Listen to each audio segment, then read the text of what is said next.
Good day everyone, I am Donita Rose Prades from BTLED 2A. So for today's video, I will be presenting my entire activity starting in Unit 1 to Unit 3. In Unit 1, I have 3 activities contain the definition of curriculum, traditional versus progressive point of view in the curriculum, and the types of curricula. In my own understanding, curriculum is a kind of school program that is being part of the process that commonly teachers provide for their student to keep them aligned in the right track. Additional from that, curriculum has a lot of definition. It is only depend on what the other school think about it, but typically, curriculum is something about the expectation for what the educators taught and what the student responds to them and what they learn. Curriculum is very important in both teachers and student because it allows teachers to teach school subject effectively while student will benefit in major ways from the latest information and from having emphasis placed on their skills that are really important and needed in today's world. So let's proceed to the activity 2, which is traditional and progressive points of view of curriculum.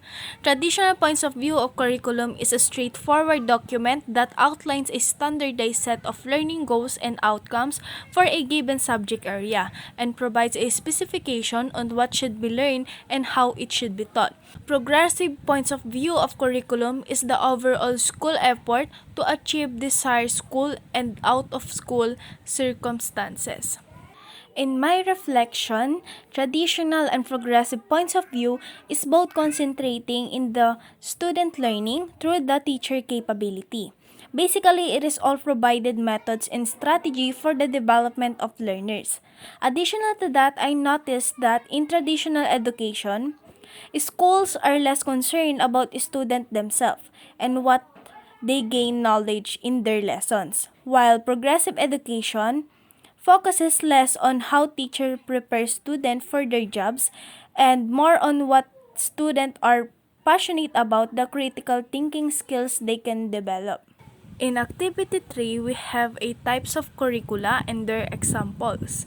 In recommended curriculum, we have building self-confidence, creating fun-filled learning environment, learning relaxation response, visualizing success, and using music and rhythm. In written curriculum, we have lesson plan, syllabus, textbook, document, and written activities.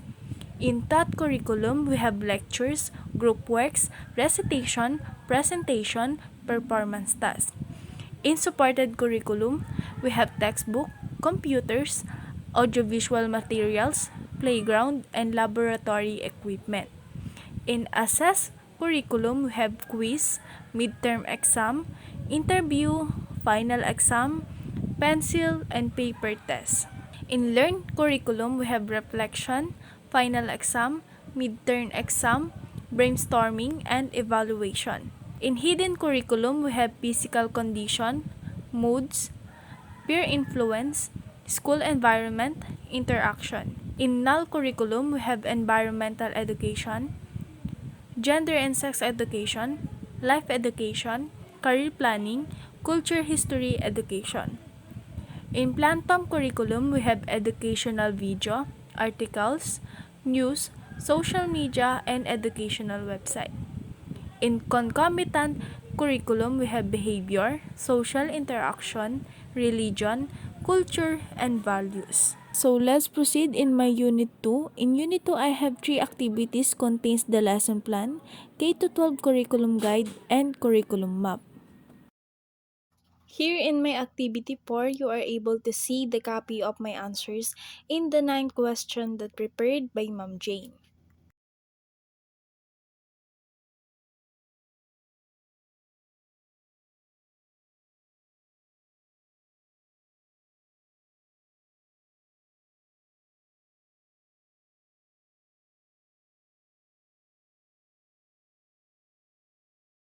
So here's my activity 5. I created a lesson plan where we can find the different columns contain the objectives, contents, instructions, and evaluations.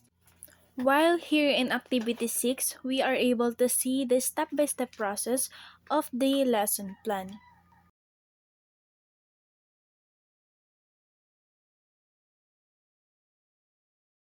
Next is the answer that following questions.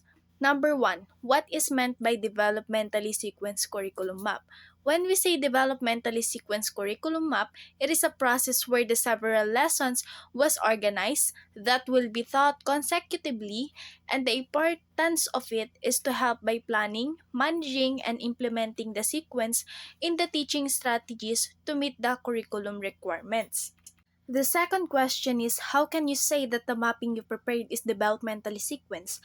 I can say that the mapping I prepared is developmentally sequenced because it has a flow of the topic and it was organized and has also a different activities and assessment that will help the student to meet or achieve the learning outcomes.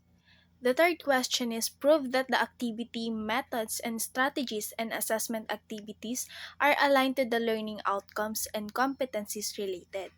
I can prove that the activities, methods, strategies, and the assessment activities are aligned to my learning outcomes and competencies because it is related, and I use the competencies as a basis in creating the following assessment.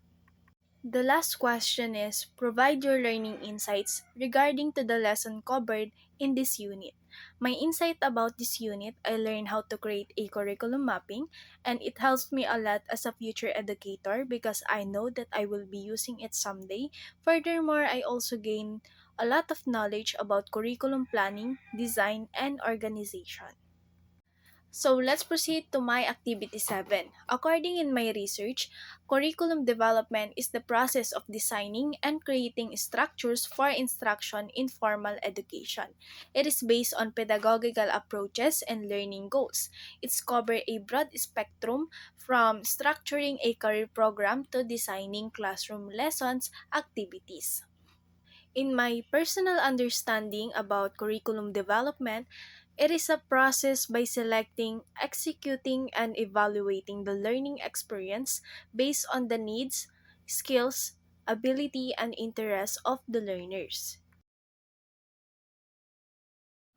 For my last activity, contains the three models of curriculum development, which is the Tyler's model, Tabas model, and Oliva's model. You can also see their similarities and features of models from others.